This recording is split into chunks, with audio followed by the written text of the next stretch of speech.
Halo semua, balik lagi bareng gue Vian Rafe. Dan seperti biasa kali ini gue bakalan lanjutin alur cerita yang sebelumnya pernah gue upload. Dan tidak terasa gue udah sampai session keempatnya juga ya dari kelanjutan alur cerita Battle Through the Heaven ini.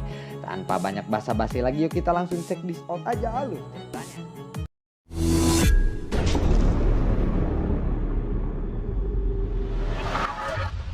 Di episode sebelumnya, King Haoran lalu menenangkan Xiaoyan. Dia lalu berkata, "Sepertinya kekuatan kita masih belum cukup kuat kali ini," bisik dari King Haoran kepada Xiaoyan. Namun tiba-tiba ada suara pasukan lainnya yang datang lagi. Ternyata mereka adalah pasukan Kaisar Binatang. Sangat banyak dan sangat kuat. Namun sang Kaisar Binatang sendiri tidak hadir kali ini. Sepertinya dia hanya mengutus King Lin dan bawahannya saja kali ini. Wow, ternyata itu adalah pasukan gadis suci binatang legendaris. Aku dengar gadis suci ini juga sangat dekat dengan Xiaoyan. Pasukan yang lainnya pun mulai berbisik saat melihat pasukan King Lin ini muncul. Sial, kenapa semakin banyak orang-orang yang bermunculan untuk membela Xiaoyan kali ini? Anak ini benar-benar merepotkan, gumam pemimpin Kuildan di dalam hatinya. Setelah itu dia lalu berkata, "Masalah ini hanyalah masalah perselisihan pribadi antara Xiaoyan dengan anakku. Kenapa ras binatang sekarang ikut campur?" ucap dari pemimpin Kuildan itu. "Aku sebagai utusan dari Kaisar Binatang menyampaikan bahwa kedatangan kami ke sini adalah untuk membela Xiaoyan. Sebagai ucapan terima kasih kami kepadanya. Kami berhutang budi kepadanya. Tidakkah kalian sungguh memalukan? Bisa-bisanya kalian menculik wanita yang sudah menjadi istri orang lain? Sangatlah tidak berperi kemanusiaan dan bermoral," ucap dari King Lin. "Hei, Sun Er dan anakku saling mencintai. Mana bisa itu disebut dengan sesuatu tindakan yang tidak bermoral," ucap dari pemimpin Kuildan. "Mereka saling mencintai? Aku tidak akan percaya jika Sun Er tidak mengatakannya sendiri secara langsung di sini. Itu hanyalah klaim sepihak dari kalian saja," ucap dari King Lin. Pemimpin Kuildan lalu berkata, "Tolong tarik lagi kata-katamu itu. Kuildan tidak boleh dihina oleh siapapun. Seperti ini," ucap dari pemimpin Kuildan. "Oh, ternyata kamu tersinggung ya," ucap dari King Lin. Kemudian King Lin lalu berjalan menuju tangga aula utama dari Kuildan tanpa rasa takut. "Karena pemimpin Kuildan tidak mau melepaskan Sun Er, maka aku akan bertarung denganmu sampai mati kali ini," ucap dari King Lin. Tindakan dan kata-kata King Lin ini membuat semua orang terpana. Mereka tidak pernah berpikir bahwa King Lin akan memiliki sikap yang begitu kuat dan menakutkan seperti ini. Xiaoyan pun langsung bertambah semangat. Nyala api di tubuhnya seketika meledak-ledak dan dia langsung melesat menyerang kepala pemimpin Kuildan itu. King Haoran, kakek keempat, dan King Mu'er juga ikut mengawal Xiaoyan. Peperangan ini benar-benar akan dimulai. Namun saat perang ini tidak bisa dihindari lagi, ada sebuah suara halus terdengar dari kejauhan. "Hei, bisakah kalian semua mendengarkan lelaki tua ini? Aku harap kalian bisa menyelesaikan perselisihan ini tanpa pertumpahan darah." Semua orang lalu melihat ke sekeliling mereka, tetapi tidak bisa menemukan dari mana suara itu berasal. Seolah-olah suara itu terdengar di hati setiap orang. Namun King Lin tiba-tiba bersemangat. "Nenek moyang, ini adalah nenek moyang leluhur binatang, seseorang Kaisar Bintang 9, ucap dari King Lin. Semua orang terkejut dan merasa lega saat nenek moyang suku binatang ini muncul. Karena dengan kemunculannya mungkin akan ada sedikit harapan Sun Er bisa diselamatkan tanpa harus terjadi peperangan. Pemimpin Kuildan lalu memberikan hormat kepadanya. "Karena leluhur ada di sini, aku akan mendengarkan ucapan leluhur kali ini," ucap dari pemimpin Kuildan. "Aku ini hanyalah sisa-sisa roh, jadi tidak akan mengganggu kalian. Aku di sini hanyalah ingin memberikan saran kepada pemimpin Kuildan. Kamu adalah pemimpin besar, jadi kamu harus berpikiran luas dan jangan merasa picik. Bukankah akan lebih baik jika Xiaoyan dan pasangannya itu dipersatukan kembali? Itu adalah sesuatu yang benar menurutku," ucap tubuh spiritual suku binatang. Ekspresi dan Dian lalu tenggelam. Dia sudah tidak pernah berpikir bahwa leluhur suku binatang ini akan membantu Xiaoyan lagi. Leluhur suku binatang lalu berkata, "Aku tidak menyangka kedatanganku ini akan mengejutkanmu," ucap dari leluhur suku binatang itu. Pria tua berbaju putih lalu berkata, Meskipun kedatanganmu bukanlah masalah besar, tetapi bagaimanapun banyak orang yang telah terlibat di sini. Jangan membuatnya di luar kendali, ucap dari tetua berambut putih. Kedua pria itu lalu menatap leluhur suku binatang. Pria tua itu lalu tertawa dan berkata, "Kamu terlihat sangat muda, Nona," ucap dari pria tua itu.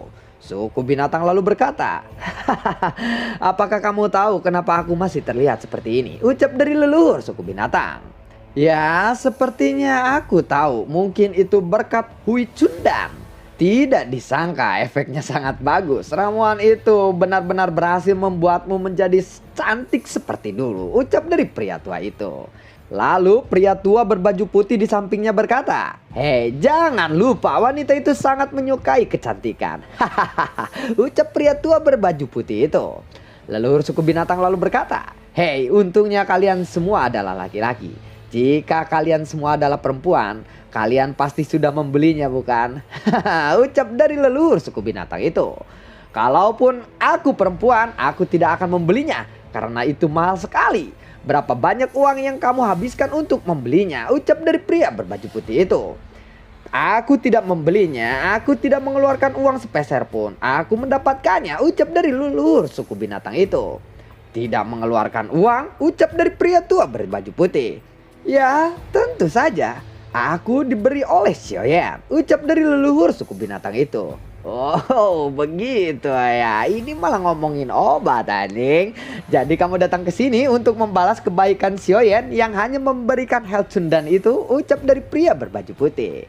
"Sepertinya kamu terlalu meremehkanku. Hanya dengan Hel Cundan tidak cukup untuk membuatku datang ke sini," ucap leluhur suku binatang itu.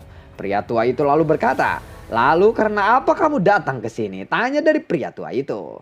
"Seperti yang kalian lihat, aku hanya ingin memastikan kesepakatan Xiaoyan dengan kalian," ucap dari leluhur suku binatang itu. Tetua Kuildan lalu berkata kepada Dandian, "Tuan, apa yang harus kita lakukan sekarang?" tanya dari ketua Kuildan itu. Dandian lalu tersenyum. Setelah beberapa saat, Dandian lalu berkata, "Leluhur suku binatang, yang terjadi sekarang hanyalah karena masalah sepele. Leluhur tidak perlu turun tangan untuk hal sepele seperti ini. Aku tidak berniat mempermalukan Xiaoyan, tetapi kamu pasti sudah melihatnya. Xiaoyan sengaja memprovokasiku sekarang. Adapun keselamatan gadis itu, aku akan menjaminnya. Jika leluhur bersimpati dengan kesulitan Kuildan, Kuildan akan mengingat kebaikan leluhur suku binatang ini dan juga akan memberikan diskon yang sangat besar untuk ramuan obat yang kamu beli," ucap dari Dandian. Dandian berpikir bahwa leluhur suku binatang dan yang lainnya akan mundur dengan penawaran itu. Tetapi tentu saja King Haoran dan Yao Tian tidak menerima tawaran itu. Tetapi sekarang hanyalah suku leluhur binatang yang dapat mengendalikan situasi ini. Untuk sesaat semua orang terdiam menunggu sikap leluhur suku binatang itu. Leluhur suku binatang lalu berkata, "Jangan katakan hal seperti itu lagi. Xiaoyan sudah memiliki hubungan denganku. Simpan saja kebaikanmu untuk orang lain." "Apakah kamu meremehkanku juga, kepala Kuildan?" tanya dari leluhur suku binatang itu. Orang-orang Kuildan sangat gelisah saat mendengar kata-kata seperti itu. Sementara itu pria berbaju putih menggelengkan kepalanya atas apa yang telah dikatakan Dandian. Dia lalu berbisik, "Orang itu memang sangat bernyali kali ini," ucap pria tua berbaju putih di samping Dandian. Leluhur suku binatang lalu berkata, "Jika dia tidak punya nyali, dia tidak akan bisa duduk di singgasana Kuildan itu. Aku akan mengatakan sesuatu kepada kepala Kuildan," ucap dari leluhur suku binatang. Dandian lalu berkata, "Silahkan katakan saja leluhur," ucap dari Dandian. Leluhur suku binatang pun lalu mengirimkan suara ke benak Dandian saat ini. "Bebaskan orang itu, aku akan membuat mundur orang-orang dan meminta Xiaoyan tidak untuk mempublikasikan masalah ini demi menjaga nama Kuildan," ucap dari leluhur suku binatang. Pria tua berbaju putih lalu berkata, "Kepala leluhur suku binatang, apa yang kamu lakukan?" tanya dari pria tua berbaju putih itu. Leluhur suku binatang lalu berkata, "Pria tua berbaju putih dan pria tua berkomunikasi melalui telepatinya." Leluhur suku binatang lalu berkata, "Aku seharusnya tidak ikut campur dengan hal-hal kecil seperti ini. Hal terbaik yang harus dilakukan hari ini adalah merahasiakannya," ucap dari leluhur suku binatang itu. Pria tua itu lalu berkata, begitu ya, tetapi bagaimana dengan Xiaoyan? Aku yakin dia tidak akan mundur. Aku mengerti kita bertiga memang seharusnya tidak turun tangan dalam masalah seperti ini, ucap pria tua itu. Aku akan membujuk Xiaoyan, ucap dari leluhur suku binatang. Tetapi bagaimana jika Xiaoyan bersikeras tidak setuju? Tanya dari pria tua itu. Xiaoyan bukanlah orang yang sembrono, dia tahu bagaimana cara untuk memilih, ucap dari leluhur suku binatang. Leluhur suku binatang lalu berkata kepada Xiaoyan, Xiaoyan, sekarang Dandian bersedia membiarkan orang-orang ini untuk pergi. Semoga masalah ini dapat ditangani dengan tanpa merusak reputasi Kuildan kali ini, ucap leluhur suku binatang. Xiaoyan lalu berkata, bagaimana jika aku menolak untuk melakukannya? Tanya dari Xiaoyan. Mendengar itu leluhur suku binatang lalu berkata, Dandian tidak akan membiarkan orang-orang ini untuk pergi. Jika kamu terus berjuang, kamu hampir tidak memiliki peluang untuk menang kali ini, ucap dari leluhur suku binatang. Dandian tiba-tiba berkata, karena leluhur suku binatang sudah berbicara seperti itu, Kuildan akan menyerahkan Sun Er. Tetapi keputusan untuk pergi tetap ditentukan oleh Sun Er sendiri. Tidak ada yang bisa memaksanya kali ini, ucap dari Dandian. Suasana pun menjadi hening seketika. Leluhur suku binatang lalu berkata, karena masalah ini sudah berakhir, ayo kita segera pergi, ucap dari leluhur suku binatang. Orang-orang kebingungan atas ucapan leluhur suku binatang. Dia belum melihat hasil akhirnya. Akankah Sun Er kembali kepada Xiaoyan atau tetap bersama Dandian? Leluhur suku binatang, tapi dia sudah berkata dia ingin kembali secepatnya. Cepat semuanya mundur, ucap dari leluhur suku binatang itu. Beberapa kelompok pasukan pun segera mundur menyaksikan kelompok Xiaoyan. Xiaoyan lalu berkata, Tuan Dandian, bisakah kamu menyerahkan Sun Er sekarang? Tanya dari Xiaoyan. Dandian segera berteriak, leluhur tua suruh seseorang untuk membawa Sun Er ke sini sekarang, ucap dari Dandian. Leluhur tua pun lalu menyuruh Danzan untuk membawa Sun Er. Danzan pun segera pergi ke tempat Sun Er berada. Setelah beberapa saat, Danzan sudah tiba di suatu halaman. Danzan lalu bergumam, aku sangat mencintai Sun Er. Dan demi Sun Er, aku bahkan sengaja membangun lubang cacing spesial agar aku bisa langsung bertemu dengannya. Tetapi sayangnya aku tidak ada di hatinya. Dia mengunci hatinya untuk Xiaoyan dan sekarang aku harus mengembalikannya kepadanya. Aku benar-benar tidak rela kali ini, ucap Danzan di dalam hatinya. Danzan segera berjalan menuju beberapa koridor. Setelah beberapa saat dia sampai di jembatan. Jembatan itu membentang ke tengah danau. Di ujung jembatan ada paviliun segi 8 giok putih. Ada seseorang wanita bergaun hijau di sana. Wanita itu sangatlah cantik dan itu adalah Sun Er. Danzan lalu berjalan mendekati Sun Er. Sudah ribuan tahun Sun Er tiba di benua kaisar. Tetapi dia tidak merasakan yang namanya kebebasan kali ini. Karena selalu dikurung dan dikurung di mana saja. Setelah Danzan mendekat, Danzan lalu berkata, Nona Sun Er, bagaimana kabarmu kali ini? Apakah kamu baik-baik saja? Dan apakah kamu nyaman tinggal di sini? Bukankah para pelayan juga sangat perhatian kepadamu? Tanya dari Danzan. Sun Er lalu berkata, aku tidak peduli dengan semua itu. Aku hanya ingin bebas, ucap dari Sun Er. Danzan hanya tersenyum pahit mendengar itu. Setelah itu dia kembali berkata, tidak terasa sudah 1000 tahun. Bolehkah aku bertanya sesuatu kepadamu? Apakah Nona Sun Er punya sedikit rasa kepadaku atau tidak? Ucap dari Danzan. Apa yang kamu katakan? Kamu sepertinya mengatakan hal bodoh. Aku sudah punya suami, ucap dari Sun Er. Danzan hanya menghela nafas setelah itu. Sun Er kembali berkata, maaf, aku tidak mungkin mempunyai rasa kepada orang lain selain suamiku sendiri. Tetapi jika kamu mengizinkan aku pergi, mungkin kita akan bisa menjadi teman, ucap dari Sun Er.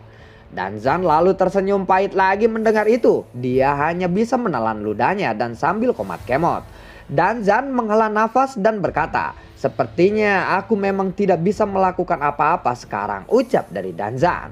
Setelah mendengar itu, Sun Er lalu berbalik dan bergumam. Kenapa dia memberitahuku tentang itu? Apa tujuannya? Ucap dari Sun Er di dalam hatinya. Danzan lalu berkata, sejak dari pertama kita bertemu, menurutmu bagaimana aku memperlakukanmu? Tanya dari Danzan. Sun Er lalu menjawab, yang kamu lakukan kepadaku hanyalah mengurungku saja di sini, ucap dari Sun Er. Ya, setidaknya aku sangat menghormatimu. Ini semua berawal dari salah paham. Awalnya aku tidak tahu kamu sudah punya suami di benua kaisar ini. Dan belum lama ini aku baru tahu suamimu adalah Xiaoyan dari Xiaofu. Bagaimanapun juga Xiaoyan memiliki hubungan baik dengan semua pihak. Kuildan bukan takut kepada Xiaoyan. Kamu telah berada di Kuildan selama bertahun-tahun. Seharusnya kamu tahu bahwa Kuildan tidak akan terpengaruh oleh siapapun kali ini, ucap dari Danzan. Setelah mengatakan itu, Danzan pun diam-diam berhenti untuk melihat Sun Er. Dia lalu berkata lagi, Xiaoyan datang kepadamu kali ini dan terjadi kesalahpahaman antara kita. Namun beberapa pihak ingin membereskan kesalahpahaman ini dengan baik. Tetapi itu hanyalah sementara. Dan apakah kedua belah pihak akan berkonflik lagi atau tidak itu tergantung kepada sikapmu nanti, ucap dari Danzan kepada Sun Er. Sun Er mengerti sepenuhnya sikap Xiaoyan kali ini. Tetapi Sun Er memilih untuk diam. Setelah beberapa saat, Sun Er lalu berkata, aku tentu saja tidak ingin kalian berperang. Namun aku dipenjara olehmu selama 1000 tahun ini, itu adalah fakta yang tidak bisa terbantahkan. Dan aku tidak pernah mengatakan bahwa itu murni karena aku ingin dipenjara. Mungkin sebaiknya kamu membiarkan aku pergi sekarang, ucap dari Sun Er. Danzan lalu berkata, baiklah kalau begitu. Apakah kamu serius akan menemuinya? Tentu saja, ucap dari Sun Er. Akhirnya Danzan pun membawa Sun Er untuk pergi menemui Xiaoyan. Setelah mereka tiba di aula, Sun Er lalu melihat Xiaoyan. Kemudian tanpa sadar dia langsung memeluk Xiaoyan. Air matanya mengalir dengan deras. Xiaoyan pun juga menatap Sun Er. Lalu Xiaoyan memeluk Sun Er dengan erat di pelukannya. Kerinduan antara Sun Er selama ribuan tahun ini akhirnya mencair. Momen ini penuh dengan air mata kebahagiaan. Semua orang yang berada di pihak Xiaoyan nampak lega melihat ini. Terlihat Sun Er saat ini enggan melepaskan pelukan eratnya kepada Xiaoyan. Xiaoyan lalu memegang tangan Sun Er. Aku sudah menyelamatkanmu kali ini, ucap dari Xiaoyan kepada Sun Er. Tiba-tiba Xiaoyan memikirkan sesuatu dan tangannya tiba-tiba mengepal. Sun Er, apakah Danzan pernah berbuat yang tidak pantas kepadamu? Tanya dari Xiaoyan. Sun Er lalu tersenyum dan menggelengkan kepalanya. Semua orang menghela nafas lega mendengar itu. Jika saja Danzan pernah melakukan sesuatu yang tidak pantas kepada Sun Er, peperangan ini pasti akan terjadi. Kemudian Sun Er dengan lembut melepaskan dirinya dari lengan Xiaoyan dan diam-diam melihat orang-orang di sekitaran Xiaoyan. Ketika Sun Er melihat King Lin, dia tiba-tiba membuka mulutnya. Matanya penuh rasa ketidakpercayaan kali ini. Hei, apakah itu King Lin? Bagaimana caranya dia bisa muncul di sini? Gumam dari Sun Er. King Lin tahu bahwa Sun Er mengenalinya dan menggerakkan bibirnya untuk membuat kode rahasia kepada Sun Er. Melihat kode rahasia dari bibir King Lin, Sun Er pun akhirnya memahami sesuatu. Dia tahu bahwa sebenarnya King Lin saat ini sedang berpura-pura untuk tidak mengenalinya. Lalu bagaimanakah kelanjutan ceritanya? Akankah Sun Er tahu bahwa sebenarnya King Lin akan menikah juga dengan Xiaoyan? Nantikan konten gua berikutnya dan pamola si Xiaoyan ini akan ketahuan gitu sama semuanya. Aduh ya ampun, istrinya banyak banget. Terima kasih semuanya, dan buat kalian yang sudah mendukung channel ini, gua selalu ucapin terima kasih banyak buat kalian yang sudah mendukung channel ini dari awal nih ya, dari awal sampai saat ini. Dan gua selalu ucapin terima kasih banyak buat kalian juga yang sudah mensupport channel ini lewat link Saweria di bawah kolom deskripsi. Dan buat kalian yang suka akan alur cerita Battletrog The Heaven ini kelanjutannya ya, kalian bisa like, share, dan bagi-bagikan ke teman-teman kalian atau ke grup-grup BTTH sendiri. Terima kasih semuanya dan semoga sehat selalu untuk kalian. Sampai jumpa lagi di video gue berikutnya dan assalamualaikum, dadah.